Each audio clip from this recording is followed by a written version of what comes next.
आज आपण करतोय साधी सोपी तांदळाची खीर, पण खायला इतकी मस्त लागते ना ही बघा. एकदम मस्त घट्ट सॉफ्ट आणि एकदम एखाद्या पुडिंगसारखी लागते ही खीर आणि बनवायला तितकीच सोपी आहे. खिरीसाठी आपण जो तांदूळ घ्यायचा आहे ना, तो बासमती, आंबेमोहोर किंवा इंद्रायणी असा छान वास असलेला तांदूळ घ्यायचा. तर मी इथे बासमती तांदूळ घेतलेले आहेत. ही जी छोटी वाटी दिसते ना, ती अर्धी वाटी मी तांदूळ घेतलेत आणि 1 तास तांदूळ मी भिजत ठेवलेले आहेत. आता भिजल्यानंतर 1 वाटी इतके हे तांदूळ झालेले आहेत, हे बघा. आणि थोडेसे मी जाडे पोहे घेतलेले आहे, 1 चमचा. ते पण आता या तांदळामध्ये टाकते आणि मिक्सरमध्ये या तांदळाची आपल्याला बारीक अशी पेस्ट करून घ्यायची. पोह्यामुळे ना खिरीला दाटसरपणा चांगला येतो. मी 1च चमचा घेतला, अजून 2 चमचे तुम्ही घेऊ शकता. आता याच्या खेरीज आपल्याला दूध लागणार आहे अर्धा लिटर. तापवून ठेवलेलं आहे. ड्रायफ्रूट्स आवडीप्रमाणे, चारोळी, साखर आणि वेलची आणि जायफळ. थोडंसं तूप लागणार आहे. तर सर्वात प्रथम तुपावर हा सगळा सुकामेवा आपल्याला भाजून घ्यायचा आहे. चारोळी मी भाजून घेणार नाही आहे, परतून नाही घेत आहे, कारण ती मी आधीच थोडीशी परतून ठेवलेली असते त्याच्यामुळे. तर आता त्याच तुपावर जी आपण तांदळाची पेस्ट करून ठेवलेली आहे ती घालून द्यायची.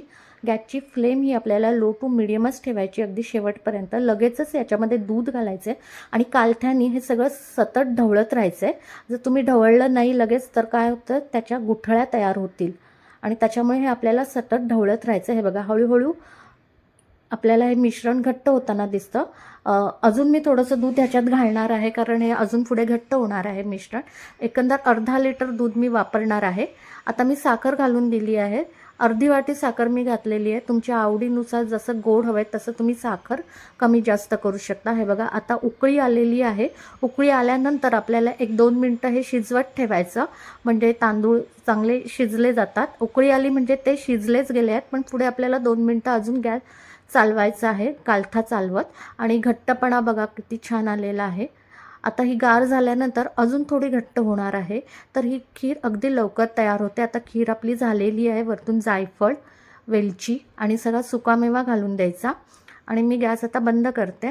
आणि ही जी खीर आहे ना, तुम्ही अशी गरम पण खाऊ शकता किंवा फ्रीजमध्ये पण ठेवून अशी छान सेट करून खाऊ शकता. अगदी पुडिंगसारखी लागते.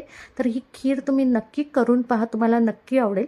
रेसिपी आवडली असेल तर लाईक करा, शेअर करा आणि चॅनलला सबस्क्राईब करायला विसरू नका. धन्यवाद.